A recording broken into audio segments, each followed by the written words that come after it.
Assalamualaikum warahmatullahi wabarakatuh. Apa kabarnya anak-anak? Bertemu sama Miss Lisya hari ini di hari Senin 2 November 2020. Kita akan belajar tematik 2B dengan tema 4, yaitu hidup bersih dan sehat di rumah. Materi yang kita bahas hari ini adalah mengenal pola irama sederhana melalui lagu anak, lalu menentukan ruas garis pada bangun ruang, kemudian membuat laporan hasil pengamatan sederhana. Oke, anak-anak siapkan bukunya ya, buku tematiknya, kemudian alat tulisnya siapkan ya. Oke, anak-anak tahu gak apakah itu pola irama? Nih, Miss Liz sudah mengidentifikasi ya, perhatikan ya. Nih, ternyata setiap lagu itu memiliki irama. Kemudian, di dalam lagu ada bunyi yang tinggi dan ada bunyi yang rendah. Kemudian bunyi dengan tinggi tertentu disebut nada. Jadi pola irama adalah panjang pendeknya nada pada lagu, dan pola irama juga dapat dihitung dengan menggunakan ketukan. Ketukan yang dimainkan dengan gerak melodi yang teratur disebut birama. Oke, next. Nah, ada yang udah pernah lihat ini apa? Simbol apa ini? Nah, ini adalah nada yang disusun menjadi tangga nada. Di sini ada 8 tangga nadanya di sini ya. Do, re, mi, fa, sol, la, si, do. Nah, itu adalah tangga nada yang anak-anak insya Allah akan memahami nanti kita belajar langsung ya. Dengan boleh pakai pianika, atau misalnya aku mau pakainya seruling bisa Miss, boleh silahkan, atau aku mau pakai langsung pakai harmonika boleh ya, silakan ya, nanti kita belajar ya. Oke, anak-anak coba lihat di buku tematik Bu Vena 2B ada di tema 4 di halaman pertama. Nih, anak bisa lihat di sini ada nada 1. Nada 1 itu adalah do ya. Tadi dilihat ya, nada 1 do. Kemudian dinyanyikan 1 ketukan. Nada 2 re dinyanyikan 2 ketukan. Nih, kalau tanda nada 0, ini artinya istirahat ya. Nah, ini apa yang maksudnya Miss Liz nih? Nada 3, 4 tapi ada garis di atasnya. Ini artinya nada masing-masing nadanya itu adalah mi dan fa, dinyanyikan setengah ketukan.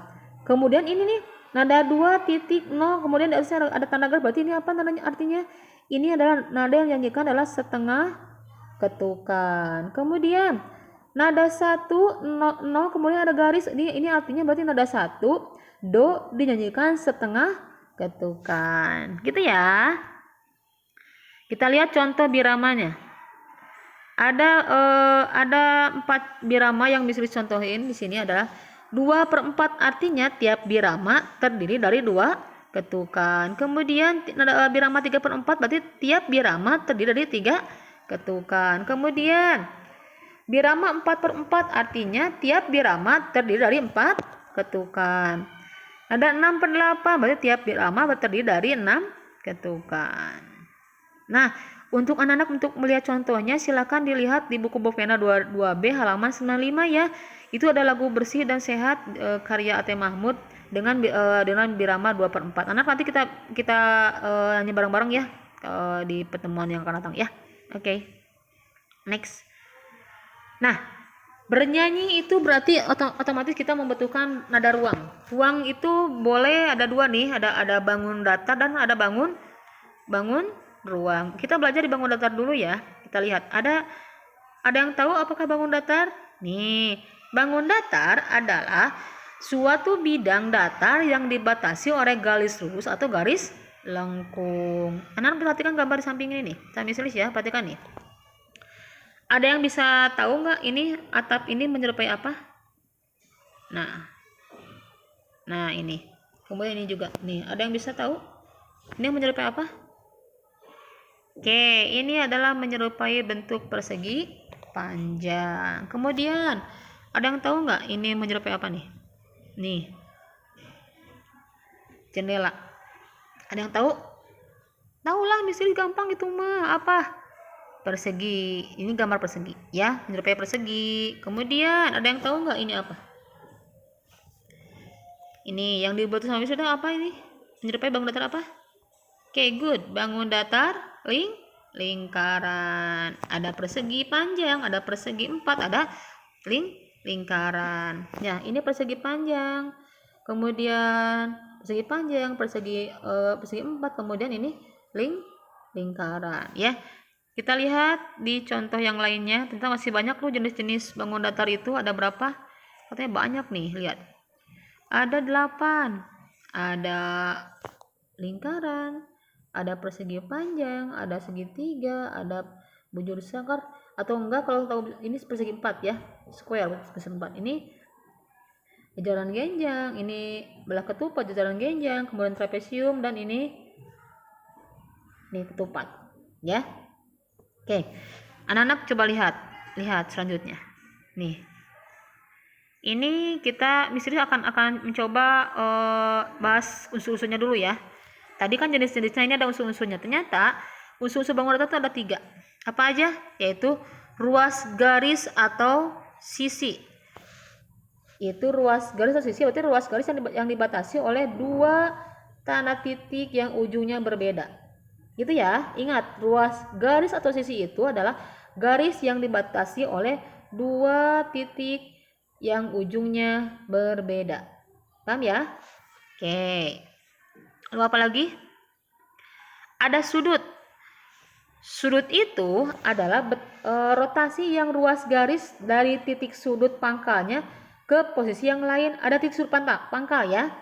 Ruas garis nih, rotasi, berarti ada perputaran di situ ya. Oke. Kemudian titik sudut. Nah, titik sudut itu berarti apa? Suatu titik yang ujungnya itu pada sebuah sudut ya. Masih bingung? Kita lihat contohnya ada di sini sama misalnya ya. Kita lihat contohnya nih. Nih. Ini contoh ruas garis. Tadi ingat, ruas garis itu adalah ini ada titik yang berbeda. Nah, titik A dan titik B ya. Paham ya? Ingat dari tadi ya. Oke, kembali. Kemudian ini apa? Contoh sudut. Ini contohnya udah ada nih. Nah, ini ada 3 contoh sudut. Ini sudutnya di sini nih. Nah, ini adalah kalau anak nanti belajar lagi di kelas 3 ya, tentang sudut lancip, kemudian ini siku-siku sudutnya. Kemudian ini sudut tumpul. Anak-anak gak usah bingung, yang jelas di sini kita hanya akan belajar dulu tentang sudutnya yang seperti apa dan yang mana. Oke? Next. Ada titik sudut. Nah, pertemuan antara 2 kaki sudut. Ini adalah nama titik sudut. Nih. Nah, ini. Nih. Ini ada titik sudut. Ada pertemuan 2 kaki sudut. Di antara 2 kaki sudut atau mungkin di ujung sudutnya. Ya. Gitu ya. Paham ya? Oke, kita lihat ke contoh. Nih. Contoh 1, anak-anak perhatikan gambar yang di samping nih.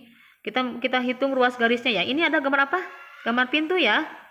Ini ada gambar pintu, anak-anak bisa lihat ada berapa ruas garisnya? 1, 2, 3, 4. Ternyata pintu yang ini pintu nih memiliki 4 ruas garis. Kita lihat sama dengan apa ya ini ya bentuknya ya? Menyerupai bentuk persegi panjang. Ternyata persegi panjang itu memiliki ruas garisnya ada berapa? 1, 2, 3, 4. Ada 4 ruas garis. Oke, next. Oh, jadi 4 ruas garis pada permukaan pintu ya, betul ya. Kemudian next.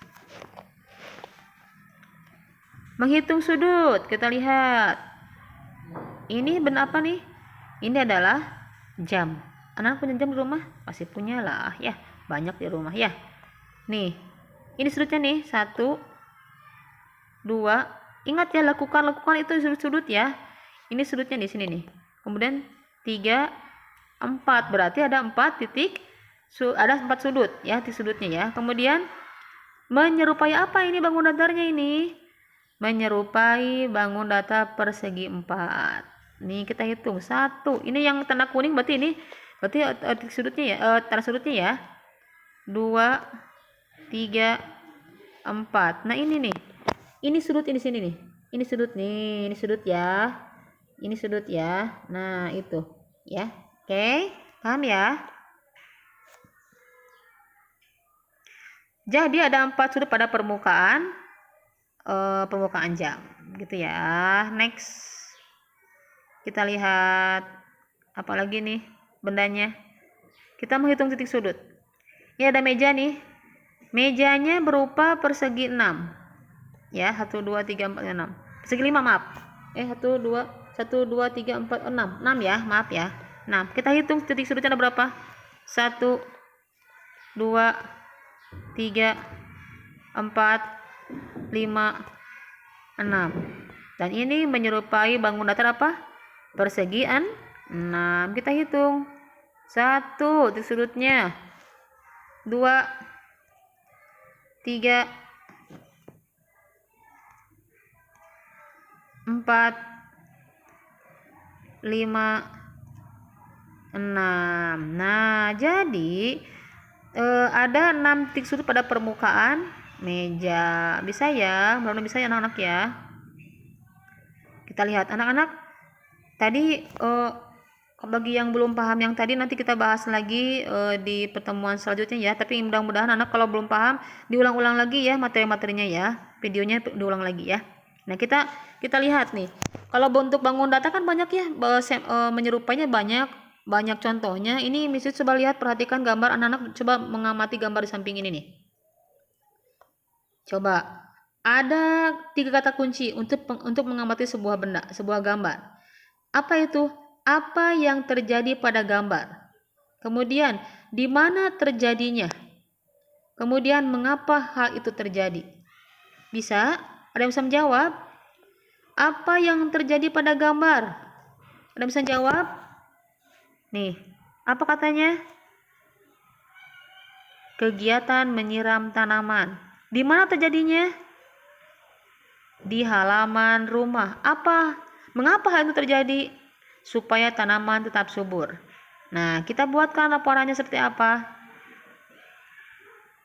Nah, cara membuat laporannya, anak jangan lupa harus menentukan apa?